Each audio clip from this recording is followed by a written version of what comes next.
बच्चों, हमारा magnetic effect of current का चैप्टर चल रहा था और मैग्नेटिक इफेक्ट ऑफ करंट के चैप्टर में हमने मैग्नेटिक फील्ड इंडक्शन या magnetic field intensity due to the current carrying wire कर दिया था, इनफाइनाइट वायर कर लिया था, सेमी इनफाइनाइट वायर कर लिया था और एक आर्क कर लिया था, सर्कुलर आर्क का। ठीक है, हमने कंप्लीट कॉइल का भी सेंटर पर कर लिया था। इसके बाद में हमने आपको कुछ होम वर्क के लिए क्वेश्चन दिए थे, तो मैं वो जो होमवर्क वाले क्वेश्चन थे ना वो सारे सॉल्व कर रहा हूँ वन बाय वन, आप चेक करना। तो देखिए, सबसे पहला क्वेश्चन जो मैंने दिया था मेरे सामने है वो ये है कि आपका एक इक्विलैटरल ट्रायंगल था और इक्विलैटरल ट्रायंगल में हमने एक करंट यहां से आई को एंट्री दी थी और यहां से आई को एग्जिट करवाया था। अब ध्यान दीजिए, हमें सेंटर पर मैग्नेटिक फील्ड इंडक्शन चाहिए या मैग्नेटिक फील्ड इंटेंसिटी चाहिए, बी चाहिए सेंटर पर। ठीक है, तो आप ध्यान दीजिए, कल मैंने जब यहां से करंट, तो अब यहां पे करंट का डिस्ट्रीब्यूशन होगा बेटा I1 होगा और यहां पर I2 होगा। अब सवाल ये उठता है ये करंट की वैल्यूज क्या होंगी। ये I है बेटे, यहां सिंगल वायर है, वहां डबल वायर है, यानी कि वहां रेजिस्टेंस दुगना है और यहां रेजिस्टेंस केवल एक वायर का है। आपको पता है कि जिधर रेजिस्टेंस ज्यादा होता है उधर करंट कम फ्लो होता है, तो मैं इस करंट I की यहाँ पे डिवीजन कर दे रहा हूं। जो करंट I एंट्री कर रहा है तो यहाँ पर ये I1 की वैल्यू आएगी 2I/3 और उधर जो I की वैल्यू आएगी वो आएगी I/3। बिल्कुल इस तरह से ये करंट का डिवीजन होगा, करेक्ट। चलिए, अब मैं इस करंट के कारण मैग्नेटिक फील्ड की डायरेक्शन लिख रहा हूं, है ना, इसे कहेंगे B1। तो मैं B1 के कारण मैग्नेटिक फील्ड की डायरेक्शन, थंब इधर है, ये जो अंगुलियां हैं ये उधर की तरफ निकलेंगी। अगर इधर से एंट्री करेंगे अंगुलियां तो उधर जाएंगी। देखिए, ये एक वायर है, मैं इसको पकड़ने की कोशिश कर रहा हूं, थंब इधर है, थंब इधर है, तो मैग्नेटिक फील्ड इधर से अंदर की तरफ होगा, उधर से बाहर की तरफ आएगा, यानी यहां पर मैग्नेटिक फील्ड की डायरेक्शन आउटवर्ड होगी। लेकिन मैं अगर इस वायर के बारे में बात करूं तो इस वायर के कारण थंब इधर है तो इनवर्ड होगी मैग्नेटिक फील्ड की डायरेक्शन। और अगर मैं इस वायर की भी बात करता हूं तो मैग्नेटिक फील्ड की डायरेक्शन जो है इनवर्ड आएगी, यानी कि ये आपकी डायरेक्शन ऑफ मैग्नेटिक फील्ड आ रही है, करेक्ट। अच्छा, अब मैं B1 कैलकुलेट कर रहा हूं। B1 एक सिंगल वायर है, सेंटर ये है बेटा, है ना। सेंटर से डिस्टेंस आपको पता ही है क्या है, सेंटर से डिस्टेंस है A/2√3 और ये एंगल आपका 60 डिग्री है, उधर भी एंगल 60 डिग्री ही होगा, राइट। तो देखिए, सबसे पहले मैं B1 कैलकुलेट कर रहा हूं। B1 is equal to mu naught, आपका करंट है 2I/3, आपका डिस्टेंस है 4πr, r है आपका A/2√3, राइट। साइन 60 डिग्री यानी √3/2 प्लस √3/2 और इसकी डायरेक्शन आएगी आपकी आउटवर्ड। ये आपका B1 है। B1 is magnetic field induction due to the current number 1। चलिए, अब मैं B2 लिख रहा हूं। B2 is magnetic field induction या intensity due to current number 2। Current I2 उधर है, दैट वाज I2। तो I2 कितना है बेटा, I2 है I/3। अब आप देखो, इसे कह देंगे 2B, मतलब 2 इंटू, क्योंकि अब ये दो वायर हैं, एक वायर ये है, एक वायर ये है, दोनों की डायरेक्शन इनवर्ट है, दो वायर है हमारे पास में, तो ये आ जाएगा 2 इंटू कितना, ध्यान दो, म्यू नॉट, इधर की तरफ करंट है I/3 बेटा और आपका 4πr है A/2√3 और आपका ये साइन जो है ये है √3/2 एंड √3/2। देखिए, ये आपका आ गया। और मैं कह रहा हूं कि अगर हम ध्यान से देखें तो जो B1 और B2 है दोनों की वैल्यूज बराबर हैं। यस, बस यहां क्या था, आपका ये करंट 2I/3 था, यहाँ पे आपका करंट I/3 है, लेकिन जब ये 2 से मल्टीप्लाई हो रहा है वहां 2 से अंदर मल्टीप्लाई हो रहा है, यानी कि कुल मिलाकर के B1 और B2 की मैग्नीट्यूड सेम है। B1 और B2 की मैग्नीट्यूड सेम है, लेकिन इनकी डायरेक्शन अपोजिट है। एक की डायरेक्शन आउटवर्ड है, एक की डायरेक्शन इनवर्ड है। तो B नेट जो आने वाला है वो आ जाएगा आपका B net at the centre is 0, यानी कि 0 आएगा आपका। बी एट द सेंटर क्या आएगा, 0 आएगा। ये आपका क्वेश्चन नंबर 1 था जो मैंने कल दिया था। कल फिर मैंने क्वेश्चन नंबर 2 दिया था आपको, वो मैं बता देता हूँ। क्वेश्चन नंबर 2 था आपका, वो भी इक्विलैटरल ट्रायंगल था, और इक्विलैटरल ट्रायंगल के अंदर करंट का कुछ हमने इस तरीके से एंट्री करवाई थी बेटे। यहां से मैंने करंट आई एंट्री करवाई थी और यहां से करंट आई का एग्जिट हुआ था, राइट। ये आपका सेंटर था। अब आप थोड़ा सा ध्यान दीजिए, ये लेंथ यहां से a/2 है उधर की तरफ, और इधर से ये लेंथ a/2 है, ये लेंथ a/2 है, वो a/2 है, उधर से वो a है। कुल मिला के कहने का अर्थ ये है कि अगर मैं वायर की लंबाई को चेक करूं तो इधर वायर जो है a/2 प्लस a/2 यानी a लंबाई का है, लेकिन उधर की तरफ वायर जो है वो 2a लंबाई का हो जाएगा टोटल, यानी रेजिस्टेंस डबल हो गया। उधर रेजिस्टेंस डबल हो गया तो इधर जो है ना आपका ये I1 करंट जो आएगा आपका, ये करंट आने वाला है 2I/3, क्योंकि रेजिस्टेंस कम है। जिधर रेजिस्टेंस कम है उधर करंट ज्यादा है, और जिधर रेजिस्टेंस ज्यादा है उधर करंट कम है। तो आपका I2 कितना हो जाएगा, I2 आपका हो जाने वाला है कितना, I/3, ये हो जाने वाला है। अब आप जरा ध्यान से जो है ना इनकी कैलकुलेशंस देखना। ये अगर मैं इसको यहां से मिलाऊं, और ये जो है ना, तो ये डिस्टेंस तो आपको पता ही है, सारे वायर्स की परपेंडिकुलर डिस्टेंस तो सेम ही आएगी, a/2√3 है ना। और इसका अगर मैं यहां से एक लाइन इस तरह से खींचूं तो मैं कहता हूं ये एंगल 60 डिग्री ही आएगा हमेशा, है ना। हाँ बिल्कुल 60 डिग्री आएगा। तो अब देखिए, आप मैं B1 कैलकुलेट कर रहा हूं और B2 कैलकुलेट कर रहा हूं, बहुत ही ध्यान से आपको चेक करना है। मैं B1 कैलकुलेट कर रहा हूं, B1 इज इक्वल टू, ये आपके दो वायर के टुकड़े हैं तो मैं 2 से मल्टीप्लाई कर देता हूं, और मैं लिख रहा हूं म्यू नॉट I आपका कितना है, 2I/3 है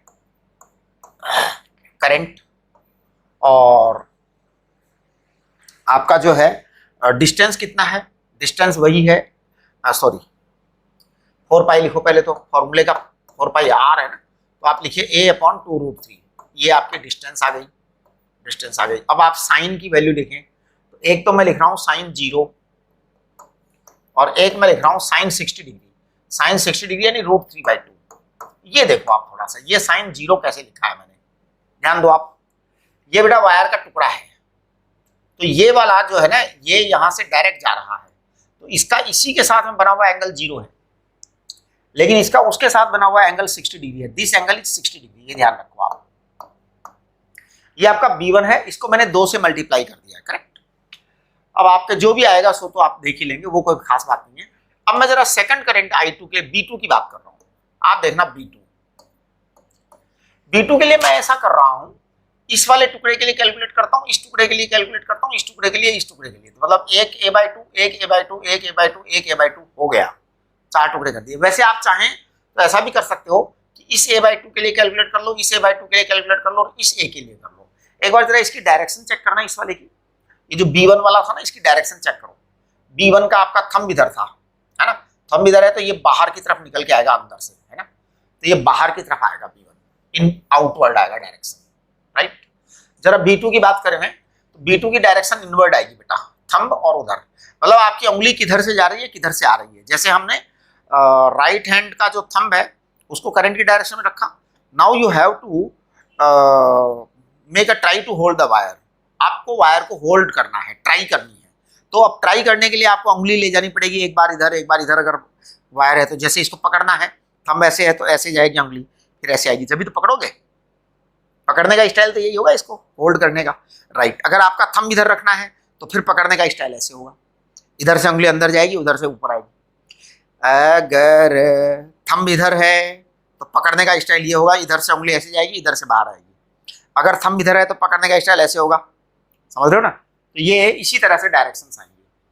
अब देखो मैं B2 जो है ना, इसको मैं लिख रहा हूं म्यू नॉट I/3 कर देता हूं, 4π आपका a/2√3 डिस्टेंस है, 0 साइन 0 आ जाएगा, है ना, 0 प्लस साइन 60 डिग्री √3/2।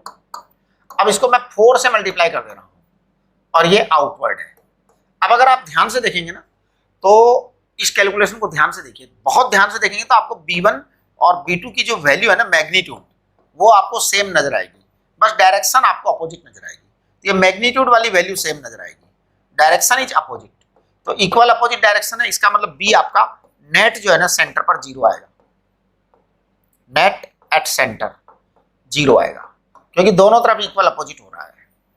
एक्चुअल में पता है क्या हो रहा है, एक्चुअल में हो कुछ नहीं रहा है, हो इतना सा रहा है कि करंट का डिवीजन हो रहा है, और इधर है ना डबल जा रहा है, उधर आधा जा रहा है, लेकिन उधर वायर डबल है ना, जिधर करंट कम जा रहा है उधर वायर की लंबाई ज्यादा है, तो वो सारे के सारे जुड़ करके आ रहे हैं, और जिधर करंट ज्यादा जा रहा है उधर वायर की लंबाई कम है, तो इसलिए कुल मिलाकर के बैलेंस बन रहा है, और आपका बी जीरो हो रहा है। ये जितने भी एग्जाम्पल है ना, ये जो आपको मैंने घर के लिए दिए थे, क्या बोलते हैं इसको, मतलब इसको बोलते हैं यूनिफॉर्म लूप के लिए, यूनिफॉर्म लूप के लिए वो सारे के सारों का रिजल्ट जीरो ही आने वाला है, सबका रिजल्ट जीरो आने वाला है। लेकिन आपको कैलकुलेशन करनी आनी चाहिए, क्योंकि वो एग्जाम में आपको उस लूप के एक टुकड़े का पूछ सकते हैं बी, तो फिर आपको उस लूप के टुकड़े का बी बताना पड़ेगा, यानी आप बच नहीं सकते कैलकुलेशन से, है ना, क्योंकि वो एग्जाम में जो है ना अलग अलग तरह से, जैसे भी अगला सवाल है, अगले सवाल में क्या किया हमने, एक स्क्वायर लिया,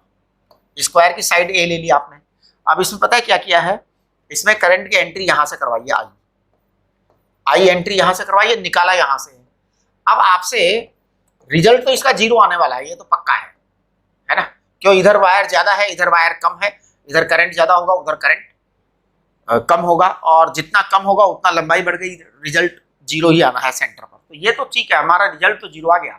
लेकिन वो पता करते हैं क्या एग्जाम में, क्या करते हैं एग्जाम में, कह देते हैं इस वाले का बताओ खाली, उसका मत बताओ, तो फिर जीरो नहीं होगा, क्योंकि इस वाले का अलग आएगा उस वाले का अलग आएगा, दोनों के इक्वल अपोजिट आ रहे हैं इसलिए जीरो बन रहा है।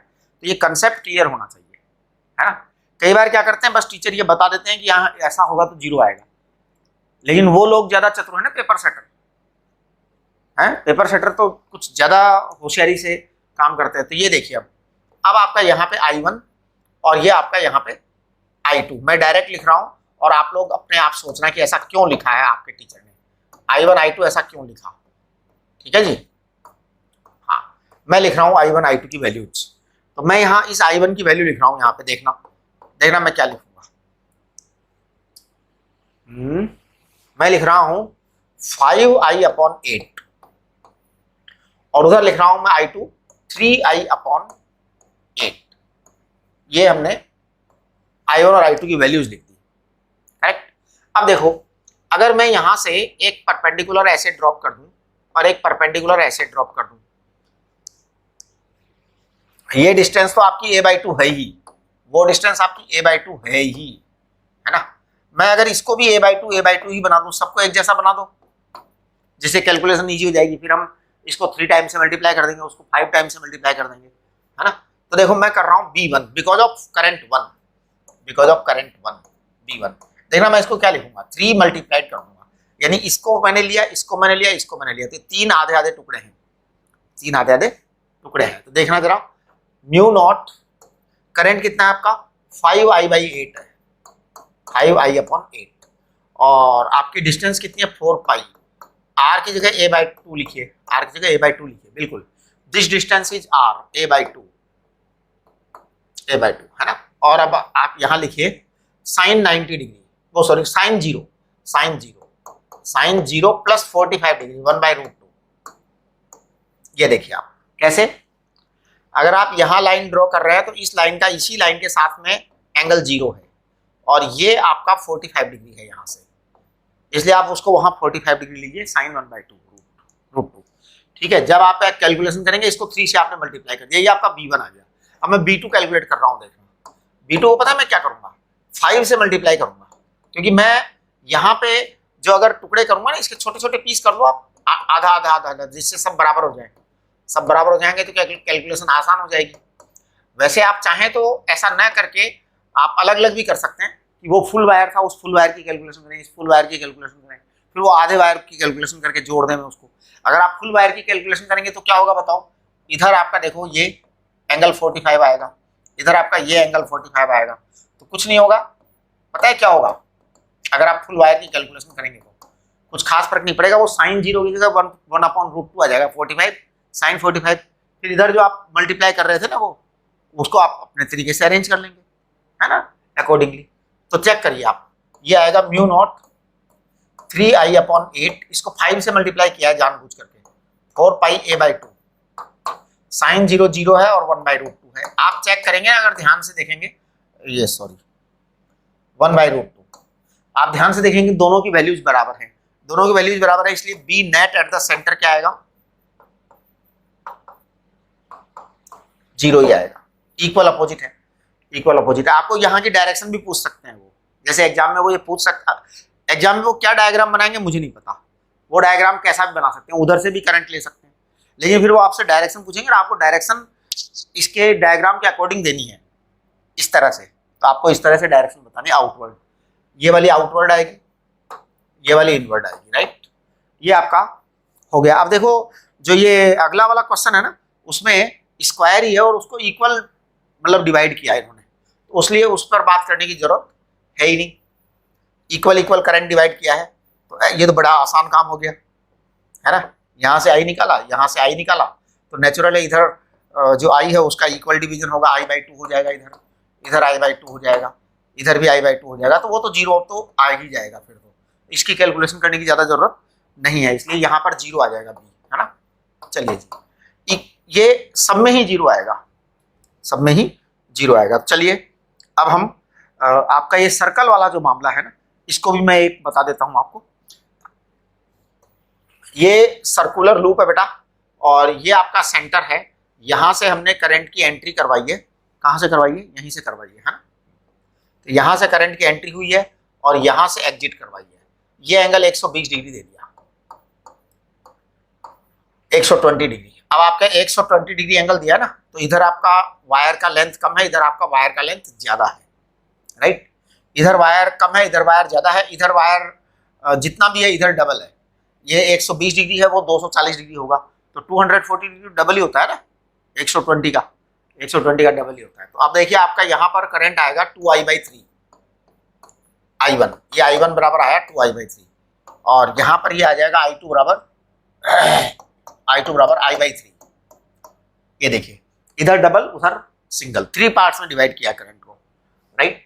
अब जब इस तरीके से आपका ये डिवीजन हो गया है, अब आप यहाँ आ जाइए और वापस जोड़ दीजिए इनको, तो देखो B1 कैलकुलेट कर रहा हूं मैं, B1 फर्स्ट वाला। हमने आपको सर्कुलर आर्क के लिए कल पढ़ाया था mu naught I/4πr into theta, ये पढ़ाया था सर्कुलर आर्क के लिए। तो मैं इसको यूज में लेने की कोशिश कर रहा हूं अब, I1 θ1 एंड R1 तो आ रही है, वो तो कोई दिक्कत ही नहीं। तो मैं B1 की वैल्यू लिख रहा हूं, देखना, म्यू नॉट अपॉन 4π, I1 को लिखो बेटा 2i/3, 2i/3, और R की जगह तो कैपिटल R ही रहने दो, θ1 की जगह लिख दो 20 डिग्री, 20 डिग्री को आजकल 2π/3 कहते हैं, ध्यान रखना, 20 डिग्री को 2π/3 कहते हैं। ये B1 है, इसकी डायरेक्शन किधर आएगी, इसकी डायरेक्शन आउटवर्ड आएगी, है ना, तो इसकी डायरेक्शन आउटवर्ड आएगी। आप चाहें तो इसको ऐसे भी कर सकते हैं कि थंब इधर लिया और आपने ऐसे फाइंड आउट किया तो आउटवर्ड आया, उसकी डायरेक्शन इनवर्ड आएगी। मैं B2 कैलकुलेट कर रहा हूं, देखना, B2 कैलकुलेट कर रहा हूं, म्यू नॉट I2 है आपका I/3 अपॉन 4πr, तो है ही है, और क्या है, और है आपका कितना, ये आपकी बार 4π/3 आएगा यहाँ पे, हाँ। अब देखो एक बात सुनो आप, यहाँ पे करंट जो है ना आधा हुआ, तो ये डबल हो गया, इसका मतलब ये इनवर्ड है और दोनों इक्वल अपोजिट है, नेट तो 0 आना ही है। अब आप अपना फॉर्मूला चार्ट खोलिए 2 मिनट के लिए, देखो, है ना, सब लोग अपना अपना फॉर्मूला चार्ट खोलो तेज स्पीड से, और फॉर्मूला चार्ट को चेक करो एक बार जरा, 1 मिनट जरा, मैं फॉर्मूला चार्ट कहाँ गया, हाँ ये रहा फॉर्मूला चार्ट। फॉर्मूला चार्ट देखिए आप, तो फॉर्मूला चार्ट में आप स्टार्ट से देखना चालू करो, पेज नंबर 1 पर। सबसे पहले ये 4 स्टेटमेंट है, बाद में करंट कैरिंग एलिमेंट है, Biot-Savart law, right hand thumb rule है, उसके बाद करंट कैरिंग वायर है, उसके बाद सर्कुलर करंट कैरिंग कोइल है, इसको हम अभी डेराइव करेंगे आज इसी समय। ये डू योर सेल्फ के क्वेश्चन नंबर जो है ना, आपको मैंने 2 करवाए थे, और पेंटागन और हेक्सागन इनका मैंने करने के लिए आपसे कहा था, राइट। इसके बाद आप आ जाइए राइट साइड पर, सर्कुलर आर्क का फॉर्मूला मैंने कल डेराइव किया था, हेल्महोल्ट्ज कोइल हम आपको पढ़ाएंगे, ठीक है। तो वो सर्कुलर कोइल, रेगुलर लूप का आप कंसेप्ट देखिए, रेगुलर लूप, रेगुलर लूप का मतलब होता है ऐसा लूप जो एकदम रेगुलर हो। ध्यान दीजिए, रेगुलर लूप, रेगुलर लूप। तो देखो कंसेप्ट क्या है, रेगुलर लूप का कंसेप्ट ये है कि if a current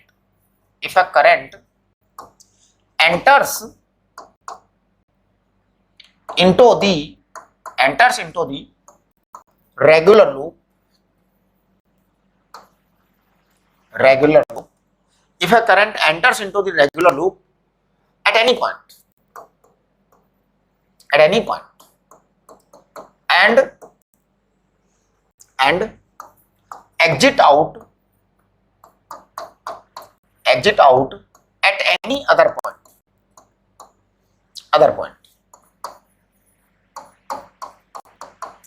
then B vector at center will be zero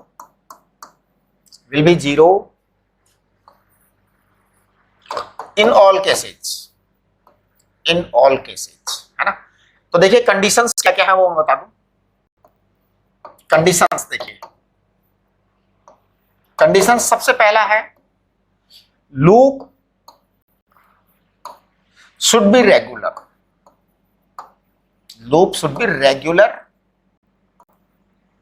and should have uniform wire and should be made of uniform wire। ऐसे लिखो, should be made of uniform wire। Uniform wire यानी wire कहीं से पतला मोटा नहीं होना चाहिए, है ना। should be made of uniform wire।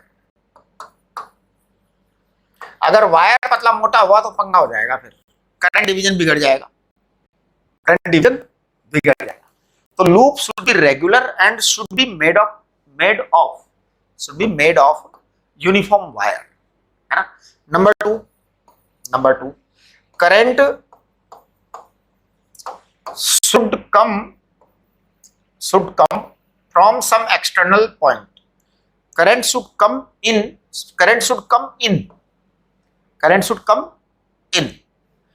from some external source, current should come in from some external source and should go out, ये बात है। ये दोनों चीजें कंडीशंस सेटिस्फाइड होनी चाहिए, यानी करंट अंदर से नहीं होना चाहिए लूप के। जैसे लूप के अंदर से करंट होगा तो बी जीरो नहीं होगा, यानी करंट बाहरी का आउटसाइडर होना चाहिए, करंट इनसाइडर करंट नहीं होना चाहिए, यानी लूप के अंदर कोई करंट पैदा नहीं होना चाहिए। जैसे अगर आपने एक लूप मान लो ऐसा ले लिया कोई सा भी, जैसे मान लो सर्कुलर लूप ले लिया, अब इस सर्कुलर लूप को लेकर के यहां आपने सेल लगाया, अब आपका ये करंट जो है ना यहां पर अब जीरो नहीं होगा, ये अब आपका बी जीरो नहीं आएगा, B can not be zero, ये ध्यान रखना। ये बी जीरो तभी आएगा जब करंट बाहर का हो, है ना, फॉरेन करंट हो, है ना, फॉरेन करंट हो तब आपका जीरो आएगा बी। तो ये दो तीन चीजें आप तक रख लीजिए।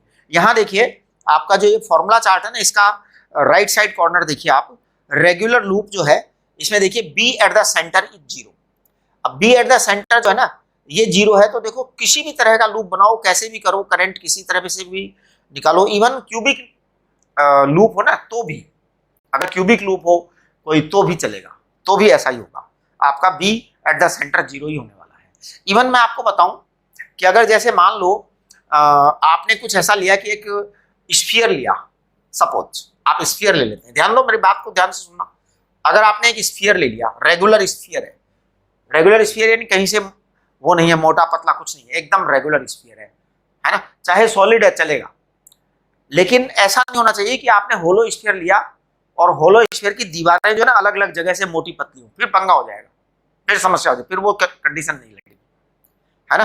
तो हमने एक स्फीयर लिया है, it can be solid, it can be hollow, कुछ भी हो स्फीयर, है ना, बस ये ध्यान रखना कि जैसा भी है यूनिफॉर्म होना चाहिए।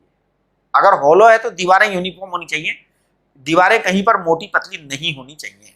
अब आपने इस स्फीयर के अंदर कहीं से करंट आपने एंट्री करवाई, अब आप एग्जिट चाहे जहां से कराओ, कोई कानून नहीं है, आप जहां से मर्जी कराओ, यहां से कराओ, वहां से कराओ, वहां से कराओ, आपका सेंटर पर बी जीरो ही आएगा। वो पता है क्या होता है, वो डिवीजन ऑटोमेटिकली ऐसे होता है कि करंट का डिवीजन ऐसे हुआ कि जितना वो है ना उतना ही उधर भी अपोजिट जाएगा, इक्वल अपोजिट। और एक तरफ से ज्यादा करंट जाएगा, दूसरी तरफ से कम करंट जाएगा। नेचुरली जिधर रेजिस्टेंस कम मिलेगा उधर करंट ज्यादा जाएगा, जिधर रेजिस्टेंस ज्यादा मिलेगा उधर करंट कम जाएगा। एक्चुअली पता है गेम क्या हो रहा है? गेम ये हो रहा है कि आपका ये जो बी है ना, बी जो है ये प्रोपोर्शनल टू है आई इंटू एल के। ध्यान देना ध्यान देना ध्यान देना, आई इंटू एल के, ये है असली समस्या। आई इंटू एल के समान प्रोपोर्शनल है। अब जब आई इंटू एल के प्रोपोर्शन में है तो होगा क्या कि अगर आई कम हुआ तो एल बढ़ जाएगा, एल कम हुआ तो आई बढ़ जाएगा। जितना आई कम हुआ उतना एल बढ़ जाएगा, जितना एल कम हुआ उतना आई बढ़ जाएगा। तो कुल मिलाकर के सेटिंग बैठ जाती है और बी जीरो हो जाता है। राइट, ये है सिस्टम। तो ये आपको पकड़ में आ गया। चलिए, कल हमने आपको जो है ना कुछ क्वेश्चन और दिए थे, वो नॉन यूनिफॉर्म वायर वाले थे। नॉन यूनिफॉर्म वायर वाले, एक बार जरा मैं उन क्वेश्चंस को भी उठा लेता हूं। एक मिनट बेटा, जस्ट अ मोमेंट, मैं सवाल निकाल लूं वो वाले।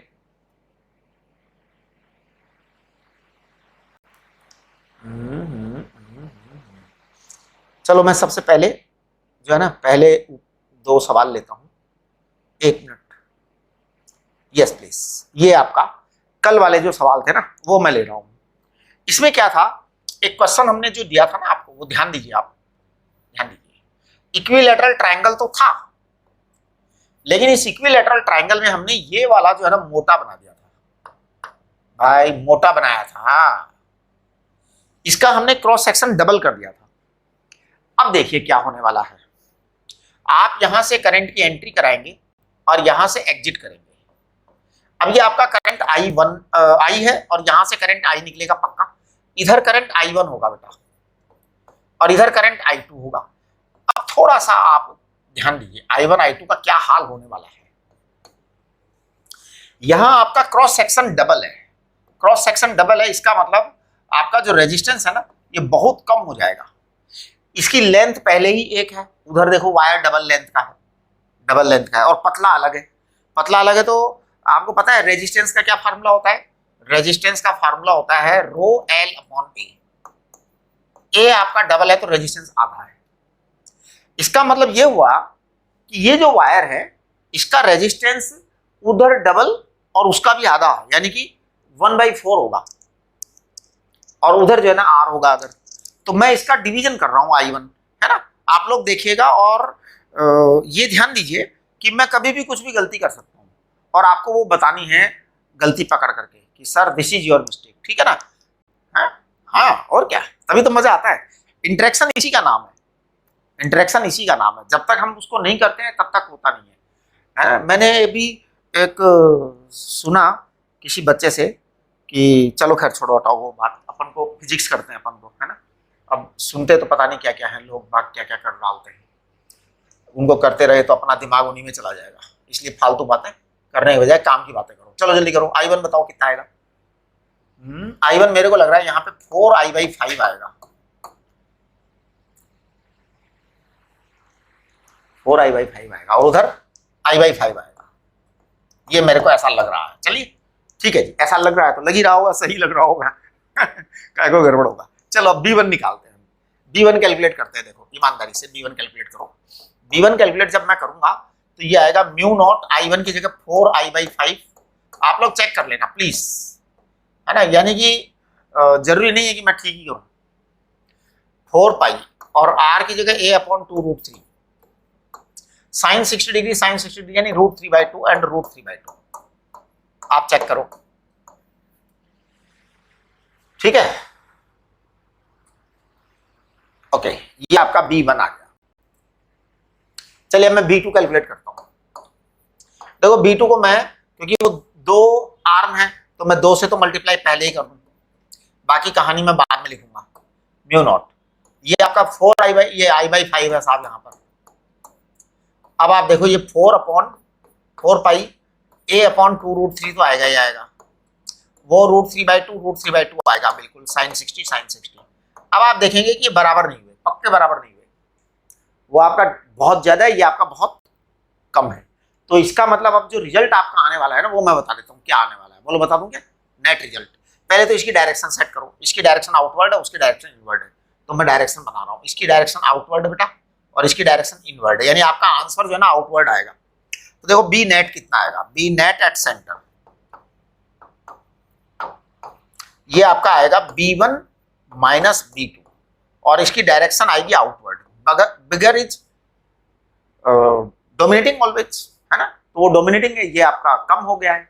यहाँ देखो 2 आ रहा है, वहां 4 है आई की जगह, ये I/5 है, 4 है, यहाँ पे 2 आ जाएगा ना इस 2 के कारण, राइट। अब जरा मैं इसको लिखने की कोशिश कर रहा हूँ, आप लोग चेक करना प्लीज।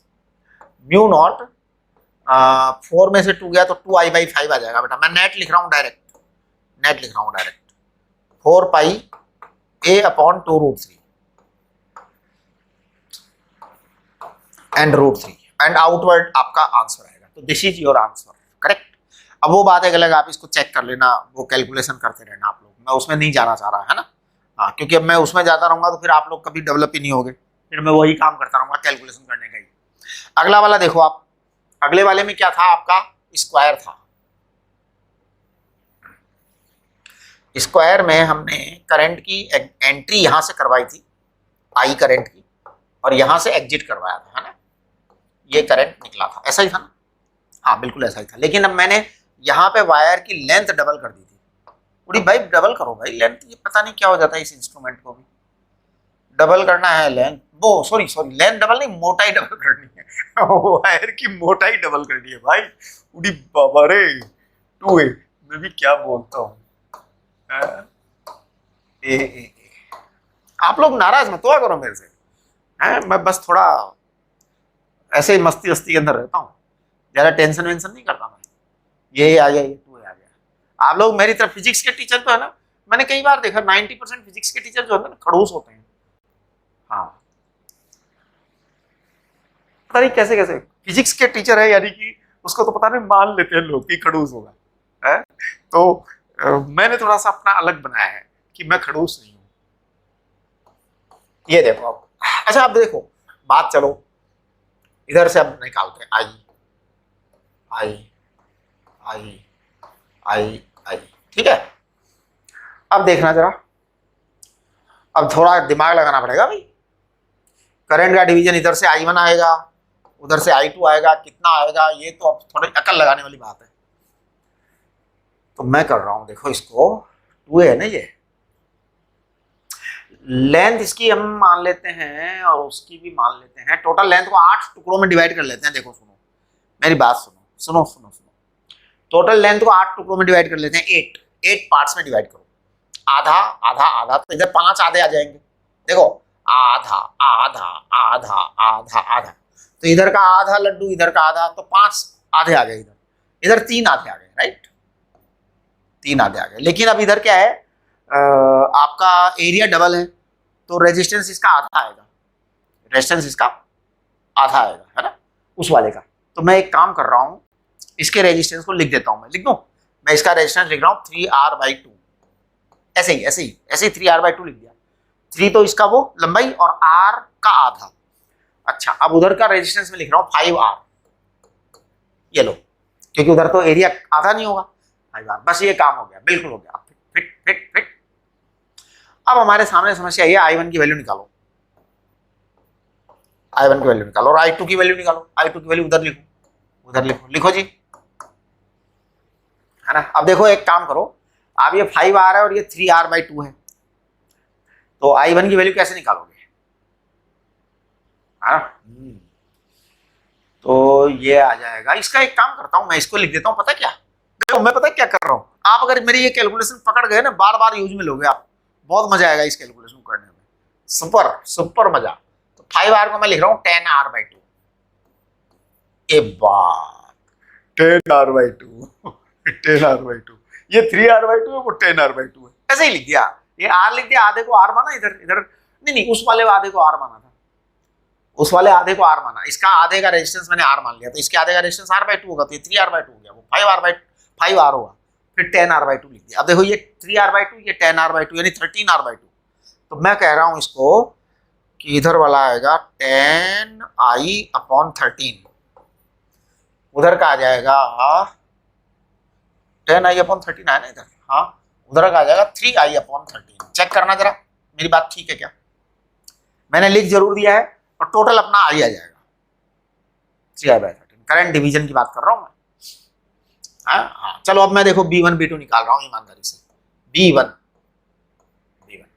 मैं 3 आधे आधे टुकड़े ले लेता हूं तो इसको 3 से मल्टीप्लाई करूंगा और म्यू नॉट इसके अंदर करंट आ रहा है मेरा 10i/13 करंट है और आपका 4 पाई डिस्टेंस आपकी a/2 आएगी और साइन 0 आएगा एक तो और प्लस एक 1/√2 आएगा साइन 45। ये लो जी मैंने आधे आधे करके किए हैं इनको वायर्स को। और फिर देखना B2 यहाँ पे आधे आधे टुकड़े के तो 5 टुकड़े हो गए 5 इंटू म्यू नॉट आई देखना बेटा आई आपका आएगा 3i/13 4 पाई ये आ जाएगा आपका a/2। अब जरा चेक करना इसको वही 0 + 1/2 लिखेंगे 1/√2 लिखेंगे। अब आप समझ गए होंगे कि ये आपका 15 है वो देखो 30 है उधर तो नेचुरल है इसका जो है ना रिजल्ट इसकी डायरेक्शन बताना आउटवर्ड और उसके direction inward and I think that is dominating and this is smaller right. तो डोमिनेटिंग में से आप बड़े वाले में से छोटा वाला घटा दो B नेट आ जाएगा बेटा B नेट आ जाएगा आपका B1 - B2 और रिजल्ट आपका आउटवर्ड आएगा हमेशा। बहुत सारे क्वेश्चंस आपके उसमें मिल जाएंगे जो आपको करने होंगे राइट है ना। चलिए अब देखो आप अगर मैं अगले वाले की बात करूं तो इसमें आपका अगला क्वेश्चन था ना वो शायद हेक्सागन का था है ना। एक मिनट जरा मैं ले रहा हूं इसको।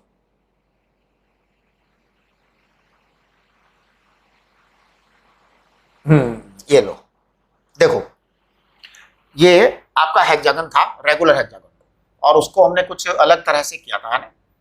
मैं एक बार प्रयत्न कर रहा हूं बेटा आप लोग जो है ना देखो मैं कोशिश कर रहा हूं अच्छा हेक्सागन बनाने की बना कभी नहीं पाता मैं है ना तो इसलिए नाराज नहीं होना आप लोग ठीक है। हाँ मतलब वैसे तो पता नहीं फिर भी ड्राइंग मेरी हमेशा कमजोरी रही है।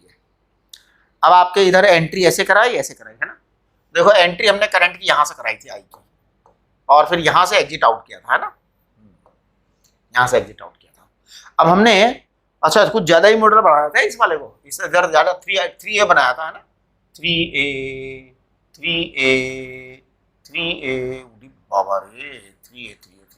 अच्छा एक बात और बताऊं आपके एग्जाम में हो सकता है सबको बराबर मोटा ना करें जैसे एक को आपको 3A कर दिया इसको पतला ही रहने दिया A ही रहने दिया तो फिर आपको अकॉर्डिंगली करना है भैया कुछ भी हो सकता है कुछ भी।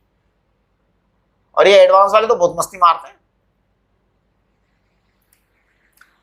जेई मेन वाले भी कभी कभी कर देते हैं खराबी ज्यादा बड़ी लेकिन वो बहुत कम करते हैं मतलब जैसे 25 क्वेश्चन में से मुश्किल से एक क्वेश्चन को बहुत ज्यादा टेढ़ा मेढ़ा बनाएंगे बाकी को इजी बनाते हैं लेकिन एडवांस वाले तो टेढ़ा करते ही हैं। और कई बार तो पता है ऐसा टेढ़ा करते हैं कि बिना कैलकुलेशन की आंसर आ जाता है हाँ और बच्चे को समझ में आता ही नहीं है 90% बच्चों को समझ में नहीं आता कई बार एडवांस में ऐसा सवाल आता है 90% बच्चों को समझ में नहीं आता सवाल क्या है और बिना कैलकुलेशन की आंसर देने जैसा होता है। बहुत बार हम करेंगे पेपर सॉल्व अभी जैसे अपना ये अक्टूबर तक इसका हो जाए नवंबर में हम 11th क्लास जब चालू करेंगे तब हम हर ऑल्टरनेट संडे को पेपर सॉल्व करना चालू करेंगे एडवांस वाले पिछले ईयर्स के। तो उसमें आपको देखेंगे बहुत बार ऐसा सवाल आएगा कि कैलकुलेशन नहीं करनी आंसर टिक करना है खाली है और करने लग जाओगे बहुत सारी कैलकुलेशन आ जाएगी। ये देखो अब आप यहां ऐसा करो I1 निकालो इधर और इधर I1 निकालो इधर I2 आएगा बेटा। अब ये I2 जरा कैलकुलेट करना है भैया I2 कैलकुलेट करना है। एक काम करता हूं मैं करूं देखो इस वायर का मैंने रेजिस्टेंस R मान लिया इस वायर का मैंने रेजिस्टेंस R मान लिया करेक्ट तो ये 2R हो गया इधर का रेजिस्टेंस 2R हो गया। चलो उधर का रेजिस्टेंस बताना जरा। अब देखो इसका R/3 आएगा नेचुरल है ये R है तो वो R/3 आएगा R/3 4R/3 आ जाएगा बेटा ये 4R/3 आ गया ये 2R है ना 2R को मैं 6R/3 लिख देता हूँ 2R को मैंने 6R/3 लिख दिया वो 4R/3 है ना जिससे क्या सेटिंग बैठ जाएगी ना। अब मैं I1 I2 लिख देता हूँ बड़े आराम से देखना मैं I1 I2 लिख रहा हूँ आप एक बार मेरा लिखने का तरीका देख लो I1 I2 प्लीज I1 देखना मैं I1 लिख रहा हूँ 6R/3 है भैया इधर ज्यादा रेजिस्टेंस उधर कम है तो ऐसा करो 10 कर दो, है ना। I1 लिख रहा हूं मैं, 4I/10 I1, और I2 को मैं लिख रहा हूं 6I/10। ये आपका I1 I2 की वैल्यू जा रही है। ठीक है जी। देखो कैसे किया है, ये 6 है, वो 4 है, 6 और 4 को जोड़ा 10, 10 पार्ट्स में डिवाइड करो, उसको 4 से मल्टीप्लाई करो, इसको 6 से मल्टीप्लाई करो, काम हो गया। ठीक है, ये हम आपको पता है ये वाली मेथड कहां से ली मैंने, बताओ कहां से ली ये वाली मेथड, सोचो जरा 5 मिनट के लिए वीडियो पॉज करके, कहां से ली ये मेथड पता है। आपने 7th क्लास में, 8th क्लास में, 9th क्लास में शेयर्स एंड डिवेंचर्स के क्वेश्चन किए थे मैथमेटिक्स में, शेयर्स एंड डिवेंचर्स किए थे ना 8th 9th 10th क्लास में, वो है ये कंसेप्ट। उसमें डिवीजन करते थे आप लोग कि 4 लोगों ने मिलकर के बिजनेस स्टार्ट किया, उनकी जो है ना कैपिटल का रेशियो ये था, फिर उनके बाद में प्रॉफिट हुआ या लॉस हुआ, उसको उसी रेशियो में डिवाइड करना है। तो कैसे करते थे, पहले सम करते थे सारे रेशियोज का, फिर सम करके वो उसको उतने से डिवाइड करते थे, फिर जिस जिसका जो जो रेशियो होता था उसको मल्टीप्लाई कर देते थे, वो आ जाता था। वो यही कर रहे हैं हम, कुछ नहीं कमाल कर रहे हैं, कोई कमाल वमाल करता ही नहीं हूं मैं कभी, एकदम बिंदास काम करते हैं। चलिए जी, अब देखो आप यहाँ से ना इसका आप लेंथ लेना, ये वाली हाइट लेना। देखिए ये हाइट जो है ना यहाँ से लेके यहाँ तक की रेगुलर हेक्सागोन की ये हाइट आती है कितनी बताओ, √3a/2 आती है। ये आप चेक करिए, √3a/2 है ना, ये मैंने प्राचीन काल में पढ़ाया था, 11th में पढ़ाया था, √3a/2। ठीक है, फॉर्मूला चार्ट अगर आपने बेसिक मैथमेटिक्स के फॉर्मूला चार्ट को देखना है मैं आपको भेज दूंगा, अगर मान लो नहीं भेजा है तो। ये है √3a/2, करेक्ट। अच्छा अब देखो ये √3a/2 है ना, तो मैं b1 की कैलकुलेशन कर रहा हूं बेटा, b1 में 2 साइड्स हैं, है ना, तो 2 ही ले लेता हूं मैं, 2 से मल्टीप्लाई कर दूंगा। बाकी अब देखो म्यू नॉट, इसका करंट कितना है 4I/10 है, अपॉन 4 पाई कितना है बेटा r आपका है √3a/2,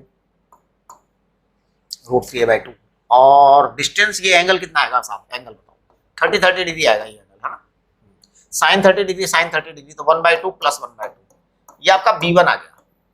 इसकी डायरेक्शन देखना आउटवर्ड आएगी b1। b2 देखना जरा, b2 को मैं 4 से मल्टीप्लाई करूंगा जी, और जरा करंट भी चेक करूंगा, म्यू नॉट करंट आएगा कितना I2 6I/10, ये आपका करंट आ गया। 4 पाई आप देखो √3a/2 आएगा, है ना, हाँ जी, और बाकी आपका ये 1/2 प्लस 1/2 आएगा। आप देखो जो है ना इनमें से बड़ा कौन सा है साहब, विच इज डोमिनेटिंग, जो डोमिनेटिंग है उसको लो आप, उसमें से आप सब्ट्रैक्ट करो, तो देखो डोमिनेटिंग अब की बार में b2 साफ नजर आ रहा है, b2 साफ डोमिनेटिंग आ रहा है, तो इसका मतलब b आ जाएगा आपका नेट b2 माइनस b1, और डायरेक्शन नेट कितनी आएगी, डायरेक्शन नेट इनवर्ड आएगी। ठीक है, कैलकुलेशन आप कर लीजिए अपना, समझ रहे हो ना आप। तो ये बड़ा मतलब एक अच्छी तरह की कैलकुलेशन थी। चलिए अब हम जरा आते हैं अपने फॉर्मूला चार्ट ओपन करिए। तो देखो आज की जो सबसे इंपॉर्टेंट बात रही ना वो ये रही रेगुलर लूप वाली, कि रेगुलर लूप है अगर और उसमें करंट एंट्री कर रहा है और एग्जिट कर रहा है, whatever be the point of entry, whatever be the point of exit, it doesn't matter, but regular loop should be, wire should be of uniform thickness। हाँ, यूनिफॉर्म थिकनेस नहीं है तो हाल ऐसा हो जाएगा, अगर ये हेक्सागन यूनिफॉर्म थिकनेस का होता ना, अगर ये हेक्सागन यूनिफॉर्म थिकनेस का होता तो मैं इसको देखते ही 0 लिख देता, कोई कैलकुलेशन नहीं करता। तो आपको कोई कैलकुलेशन नहीं करनी, अगर सारा वायर यूनिफॉर्म थिकनेस का है तो सीधे 0 लिखो, सब में 0 आएगा, राइट। चलिए अब हम बात कर रहे हैं uniform circular coil, circular current carrying coil के लिए एक्सिस पर मैग्नेटिक फील्ड को मैं कैलकुलेट करूंगा, लेकिन उससे पहले मैं आपको कुछ बातें और बता देना चाह रहा हूं। देखो अगर आपके पास एक वायर है तो उसका बी आपने निकाल लिया था, कुछ भी निकाल लिया था ना एक वायर के कारण। अगर मान लो एक वायर नहीं, एक अगर 10 वायर हो जाए एक साथ और अलग अलग वायर हो एक साथ उनको लगा दिया जाए, जैसे अगर मान लो लगा दिया जाए और बहुत ही पतले से उसके अंदर पैक कर दिया, यानी डिस्टेंस ज्यादा न रखी जाए, तो ये 10 के 10 वायर जो है ना इन सब में करंट बहेगा आई, तो फिर आपको वो 10 से मल्टीप्लाई कर देना है, बस रिजल्ट जो है उसको 10 से मल्टीप्लाई कर दो, जैसे आपको मैंने कल सर्कुलर करंट कैरिंग कॉइल के सेंटर पर बताया था, सर्कुलर करंट कैरिंग कॉइल के सेंटर पर क्या बताया था, मैग्नेटिक फील्ड बताया था। क्या बताया था, देखो मैंने मैग्नेटिक फील्ड बताया था B equal to mu naught I upon 2R बताया था सर्कुलर करंट कैरिंग कॉइल के सेंटर पे। कैसे आया था ये आया था आर्क वाले फॉर्मूले से। क्या था आर्क वाला फॉर्मूला, देखो मैं आर्क वाले फॉर्मूले से कैलकुलेट कर रहा हूं कंप्लीट कॉइल के लिए। Mu naught I upon 4 pi R था बेटा, इसका एंगल कितना बताना, इसका एंगल है 2 पाई, पूरे सर्कल का एंगल 2 पाई है, इसलिए ये mu naught I upon 2R हुआ कंप्लीट सर्कल के कारण, कंप्लीट सर्कल के कारण। तो आप देखो अगर ये मान लो कॉइल जो है ना 10 टर्न्स होते कॉइल के अंदर, सर्कुलर कॉइल ऑफ 10 टर्न्स या 20 टर्न्स या n टर्न्स, तो आपका B आ जाएगा n mu naught n I upon 2R। ठीक है, ये आपका आर्क वाला फॉर्मूला क्या था उसको याद रखो हमेशा, mu naught I upon 4 pi capital R या स्मॉल r, और यहाँ पे थीटा था, ये थीटा इंपॉर्टेंट है बहुत ज्यादा। ठीक है, तो आपको वो याद रखना चाहिए। जैसे मान लो आपके एग्जाम में ऐसा आ जाता है, आपके एग्जाम में ऐसा आ जाता है कि एक कॉइल है जिसमें करंट है, जिसमें करंट है, लेकिन इस कॉइल में जो है ना इस तरह का अरेंजमेंट किया गया है कि 5 टर्न्स तो कंप्लीट है, 5 full turns, 5 complete turn plus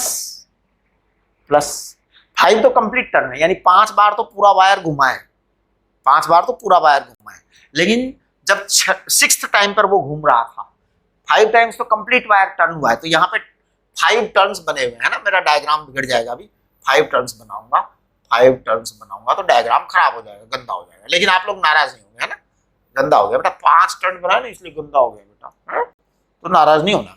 अच्छा, अब इस 5 टर्न कंप्लीट होने के बाद में फिर एक जो है ना टर्न वो केवल 1/3 है, केवल 1/3 है, 1/3 टर्न। अब आपको B चाहिए सेंटर पर, I आपके करंट है उसके अंदर, राइट, तो करंट जो I है ना वो 5 बार घूमेगा ऐसे, और फिर 1/3 बार तो जाएगा ही जाएगा वो, तो इसका मतलब ये आएगा आपका B जो है ना वो कितना आएगा बताओ, mu naught I upon 4 pi R तो था ही था आपका। अब आपको एंगल थीटा लिखना है, अब आपको एंगल थीटा लिखना है, तो कितना लिखोगे angle, 5 into 2 pi plus 2 pi by 3, 1/3 लिखना है ना नेक्स्ट वाला, क्योंकि पूरा नहीं घुमा वो 1/3 ही गया केवल सर्कल, तो आपके ये वाला आपका आंसर आएगा, राइट। अच्छा, अगर मान लीजिए 100 कंप्लीट टर्न कर देवे, 100 टर्न्स, तो 100 टर्न्स है तो बहुत आराम से करो आप, तो फिर तो सीधे लिख दो 100 into mu naught I upon 2R, बस खत्म। क्योंकि जो है ना कंप्लीट कॉइल के लिए, कंप्लीट कॉइल के लिए तो आपको बता ही दिया मैंने, mu naught I upon 4 pi R into 2 पाई, ये कोई इश्यू ही नहीं, इश्यू नहीं है ना, तो ये सब चीजें हो गई। देखिए अब मैं वो जो है ना एक्सिस पर कैलकुलेशन करूंगा, लेकिन उससे पहले मैं कई छोटी बातें हैं, क्योंकि इसमें क्वेश्चन बहुत सारे हैं, बहुत सारे क्वेश्चन। जैसे कंप्लीट कॉइल है तो आपका कंप्लीट कॉइल का सेंटर पर आ गया है ना, तो कंप्लीट कॉइल का सेंटर पर आ गया है mu naught I upon 2R, ठीक है।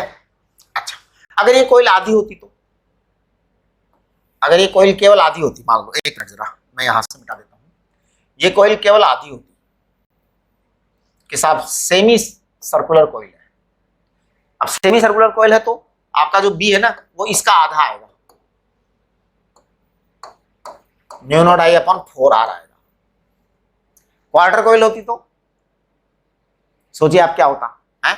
अब जैसे देखिए मान लो आपके एग्जाम में ऐसा सवाल आया, ये आपका करंट हो गया और ये आपकी यहाँ पे ये टर्न हो गया ऐसे, अब ये क्वार्टर कॉइल है साहब,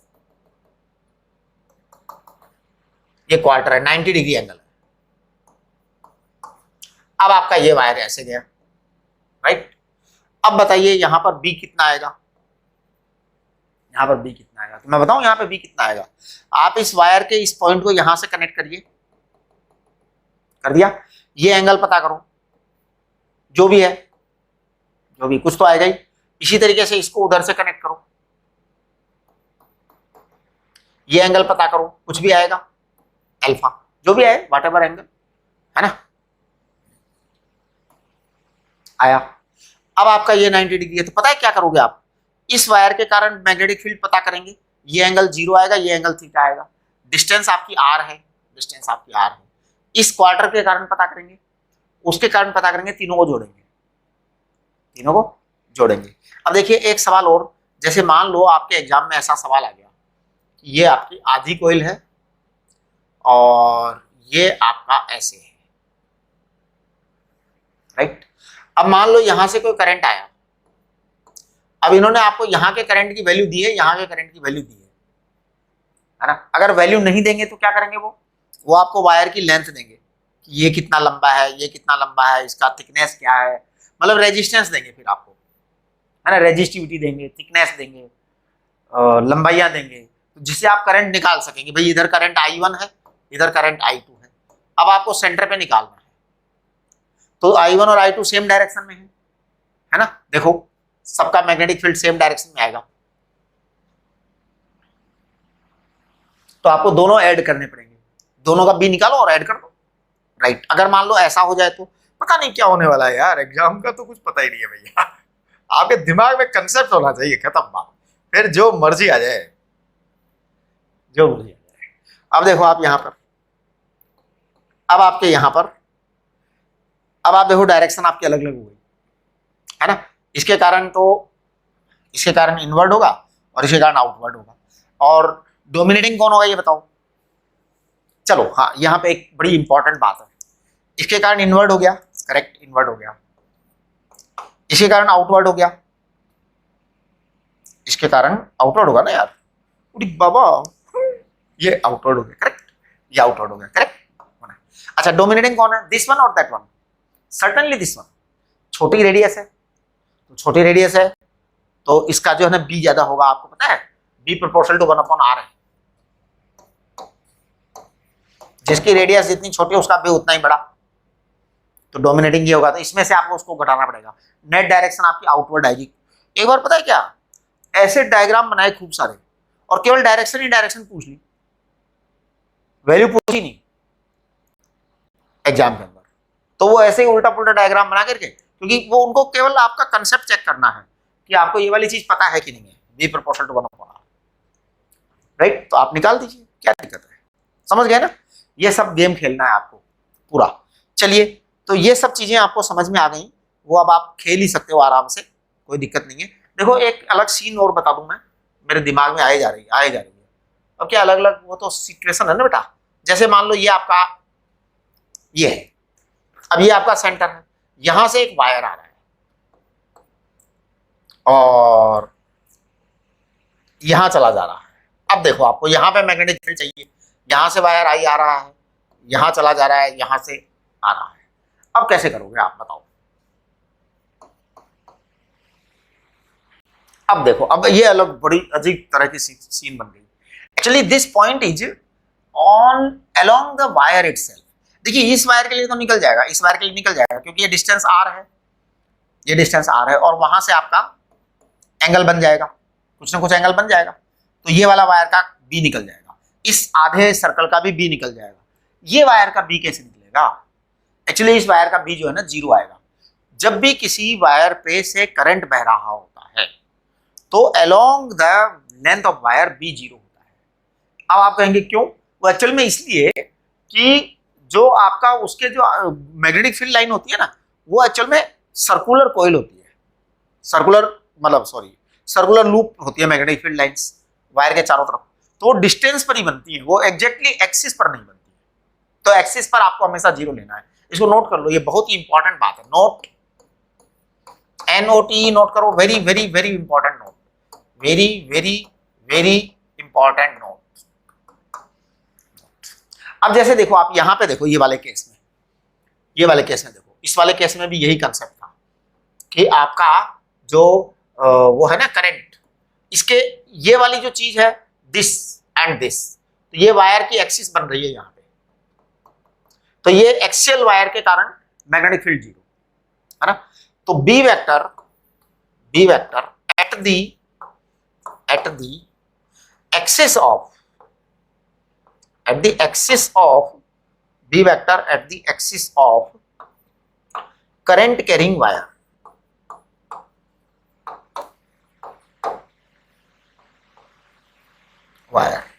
B vector at the axis of current carrying wire is 0. B vector at the axis of the current carrying wire is 0. ये लो, हमेशा 0 होगा, हमेशा 0 ही होता है वो, ठीक है। अब देखिए एक मिनट जरा, ये जो एक मिनट जरा क्वेश्चन देखता हूं मैं, है क्या आपके?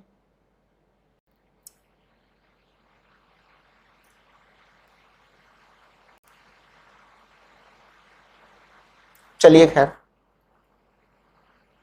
तो अब देखो हमारे पास में अब एक टॉपिक है magnetic field induction due to current carrying circular coil, ठीक है, on the axis, on the axis. तो देखिए B vector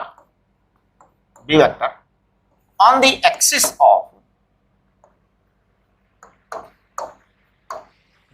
axis of circular current carrying coil.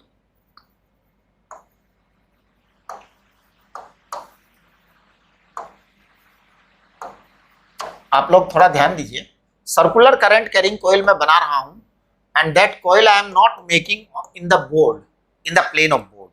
देखना ये आपकी कॉइल है बेटा, एंड दिस कॉइल सर्कुलर है ना। एक बार वापस बनाता हूं, छोटी बना दे क्या, ये एक सर्कुलर कॉइल है बेटा, and this circular coil is not in the plane of board, actually it is perpendicular to the board. Coil ऐसे है बेटा,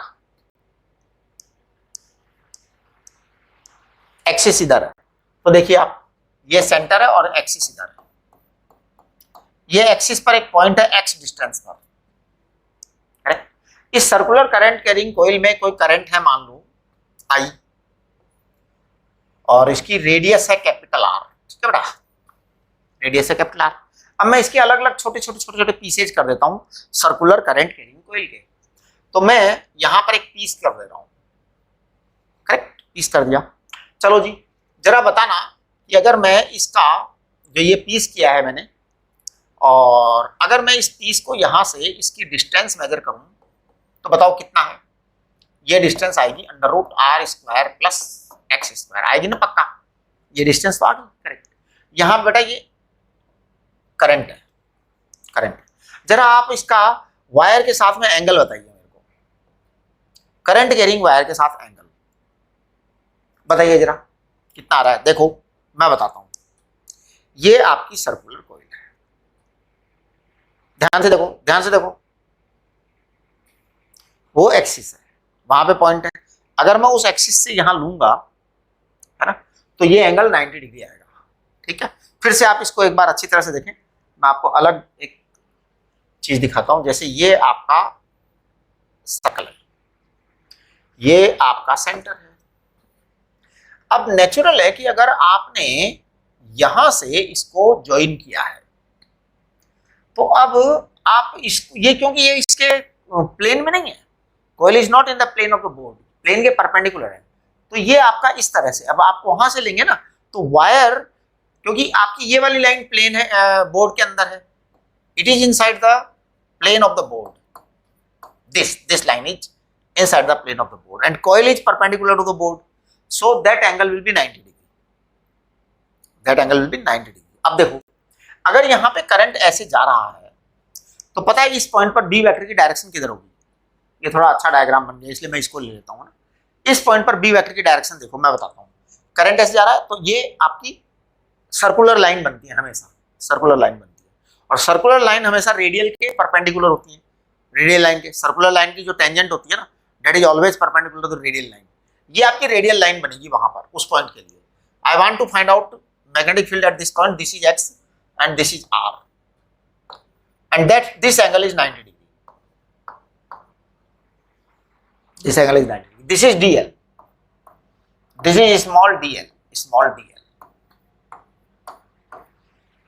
स्मॉल dl। अब देखो वहां पर जो है आपके b चाहिए मेरे को, तो इसकी डायरेक्शन मैं निकाल रहा हूं dl की, वो उधर की तरफ जाएगी बेटा डायरेक्शन, है ना।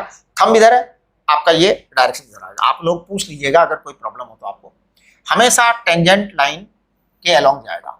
यहां पर सर्कल बनेगा, है ना। अगर आप पिछले पेज में देखेंगे थोड़ा छोटा बनाया था हमने, तो यहाँ पे जैसे ये आ रही है रिंग, तो ऐसे जाएगा, ये इस तरह से जाएगा, ठीक है। तो आप देखो ये आपका डीबी है।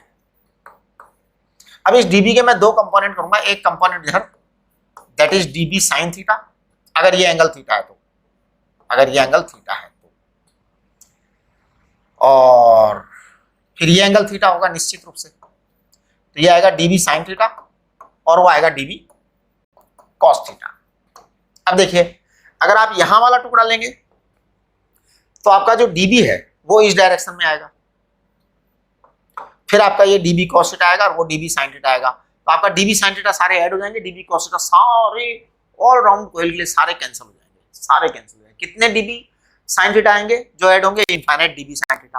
कितने डीबी कॉस थीटा होंगे? Infinite dB cos theta, because we have divided the coil in infinite pieces, right. तो वो सारे के सारे जुड़े हो जाएंगे। आपका नेट जो है ना वो आएगा इंटीग्रेशन डीबी साइन थीटा, बस काम खत्म। अब जरा डीबी लिखने की कोशिश करो आप, what will be dB. DB देखो बेटा मैं लिख रहा हूं, डीबी मैं लिख रहा हूं mu not upon 4 pi, mu naught upon 4 पाई, आई तो आई है, बिल्कुल आई है, डीएल डीएल है बेटा, डीएल डीएल है ना, और साइन 90 डिग्री है, साइन 90 डिग्री है, साइन 90 डिग्री ये वाला है, राइट, अपॉन आर स्क्वायर कितना है? आर स्क्वायर है ये r square plus x square, क्योंकि ये डिस्टेंस है, इसका वो लेना है स्क्वायर। ये आपका डीबी आ गया, ये आपका क्या हो गया? डीबी आ गया। अब मुझे इस डीबी से कोई कैलकुलेशन नहीं करनी है, मुझे कैलकुलेशन करनी है डीबी साइन थीटा से। तो देखो मैं क्या कर रहा हूं, मैं पता है बी को क्या करूंगा, मैं बी को लिख दूंगा B is equal to integral dB sine theta. ध्यान दीजिए आप, ये मैंने क्या कमाल कर दिया, ये क्या लिख दिया इंटीग्रल के ऊपर? इंटीग्रल के ऊपर कर दिया कंप्लीट सर्कुलर, जो है पूरा रिंग का आ जाएगा वो। तो चेक करिए एक बार जरा, डीबी को चेक करो, मैं डीबी लिख रहा हूं वापस से एक बार, डीबी लिख रहा हूं mu naught I dl upon 4 pi r square plus x square, और बेटा साइन थीटा को मैं पता है क्या लिख दूंगा? साइन थीटा कहां है? साइन थीटा ये रखा, साइन थीटा ये रखा, ये साइन थीटा, साइन थीटा को मैं लिखूंगा r upon under root x square r square plus x square, ये मैंने साइन थीटा को लिख दिया। ठीक है जी, चलो जल्दी करो। देखो अब देखना, मैं जो जो कांस्टेंट है ना उसको सबको बाहर निकाल दे रहा हूं। म्यू नॉट कांस्टेंट है, आई कांस्टेंट है, 4 पाई कांस्टेंट है बेटा, और ये r square plus x square की पावर 3/2 कांस्टेंट है, बिल्कुल कांस्टेंट को बाहर निकाल दो। आई भी कांस्टेंट है, आर भी कांस्टेंट है, अंदर बस केवल ये बच गया बेचारा डीएल अकेला। हाँ यही बचेगा और कुछ नहीं। मैं क्या करूं, अपन कुछ नहीं कर सकते भैया, तो बच रहा है बच रहा है। चलो अब ये डीएल जो है ना ये तो 2 पाई आर है, एक रिंग का टुकड़ा किया फिर उसका इंटीग्रेट किया 2 पाई आर आ जाएगा, है ना। तो mu naught I capital R upon 4 pi r square plus x square की पावर 3/2, और डीएल की जगह है 2 पाई आर, तो 2 पाई से ये 4, इसको 2 से 2 उड़ा दो, 2 से 2 उड़ा दो, तो देखो क्या आया आपका, है ना। ये देखिए आप, अब आपके पास में बी की वैल्यू आ गई, बी की वैल्यू आ गई, और ये आया है mu naught I r square upon 2 r square plus x square की पावर 3/2, करेक्ट।